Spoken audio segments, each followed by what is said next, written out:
babies being abandoned in hospitals, possible video where the hostages are being held, plus reports connected to hostages. You seeing these? I want you to see it.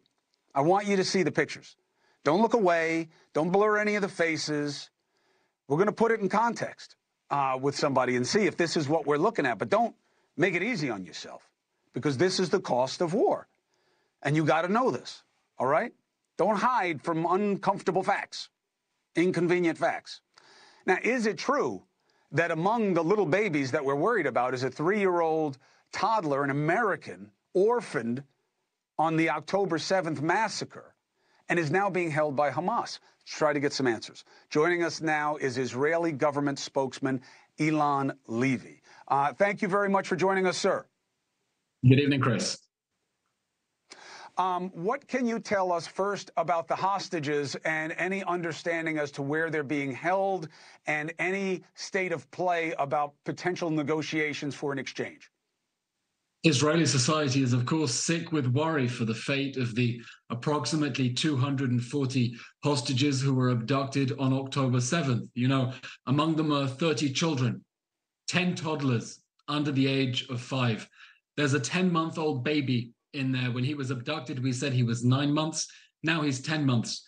There are children in there who were literally orphaned because Hamas shot their parents in front of them and then abducted them into captivity. And, you know, I think everyone is rightfully agitated and concerned for the fate of those babies in the hospital above the Shifa terror complex in Gaza.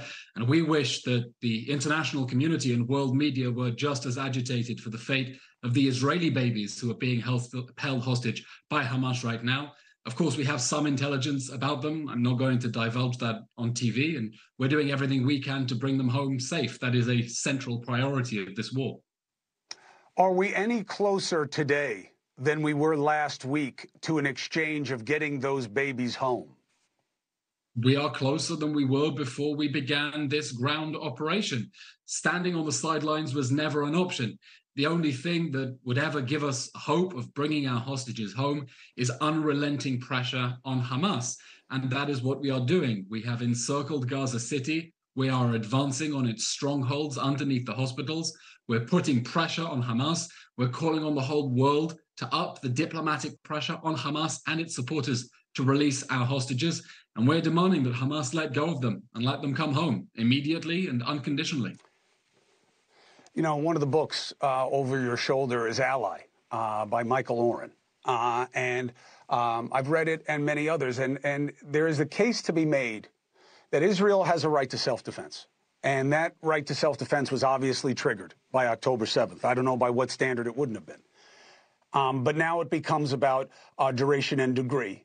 And bombing when you know that the optics are going to be that a hospital's getting hit, and you'll now have to make the case about what is underneath the hospital or what is being done in that hospital that no longer makes it a hospital in the eyes of international law, is a very hard case that puts Israel on the defensive and looks to be making the situation worse.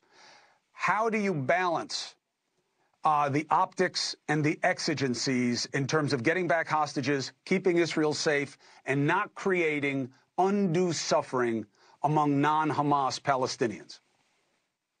You're right, the optics are bad, but we are not fighting for our image. We are fighting for survival. The optics of the October 7th massacre are even worse. 1,200 people who were brutally executed, butchered, beheaded, burned, many of them tortured and mutilated. Before they were killed, their bodies mutilated. After they were killed, that is the enemy we are fighting against. The genocidal terror group that is promising to murder every man, woman, and child in the country, and is telling us that if we do not stop, it will do another October 7th and another October 7th until it has murdered all of us and destroyed the state of Israel. That is what we are fighting against. And our right to self-defense, our duty of self-defense, is to eliminate the terrorist organization that did that. It's to destroy the terror state, only meters away from people's homes inside Israel, that is threatening to murder all of us. Now, we're doing everything we can, going above and beyond our obligations under international law to keep the other side's civilians safe from the consequences of their leaders' own decisions. You know, today marks 1 month since Israel started warning civilians in northern Gaza to get out of harm's way temporarily to the south for their safety. We know it's difficult, but there is no choice because we don't want them to be caught in the war zone. And our soldiers have been facilitating a humanitarian corridor for people to be able to leave. Our soldiers have been attacked by Hamas with RPGs as we secure Palestinian civilians trying to escape places where they're being held as human shields. So the situation is not easy. The situation certainly looks awful, and we're fighting to destroy Hamas so it can never again perpetrate a massacre like it did on October 7th, and we're doing everything we can to keep their civilians as safe as possible. Mr. Levy, let me give you a chance to respond to what is certainly picking up a lot of energy on social media and in general, which are the pictures that show a potential reality inside the hospitals, that they're running for their lives out of the hospitals because the hospitals are getting hit, even if that means leaving very vulnerable babies behind. Do you accept the footage on its face for what it's showing? And if that is what it's showing, what should Israel be doing about the condition in those hospitals in Gaza? We are clearly horrified by reports of the humanitarian emergency that Hamas is manufacturing in that hospital above the Shifa terror compound. You know, we've been saying for a month that Hamas is sitting on vast reserves of fuel that it is refusing to release to the hospitals. Not only that, it has been leaching fuels from the hospital reservoirs that are supposed to go to the hospital generators. Not only that, yesterday Israeli soldiers hand-delivered 300 liters of fuel to the Shifa hospital that Hamas is refusing to let the doctors access because it will make Israel look good. And I'll tell you what Israel is doing right now as we speak, not because we want to look good, but because civilian lives matter to us. We're now putting in place a plan to transfer incubators from an Israeli hospital to the Shifa hospital in Gaza. We're taking incubators away from a hospital inside Israel and trying to find a way to deliver it into Gaza because we do not want people to be hurt. But it's important to understand what is happening in that hospital. In that hospital that sits on top of Hamas's main headquarters that it built in the basement. Hamas wants people to die.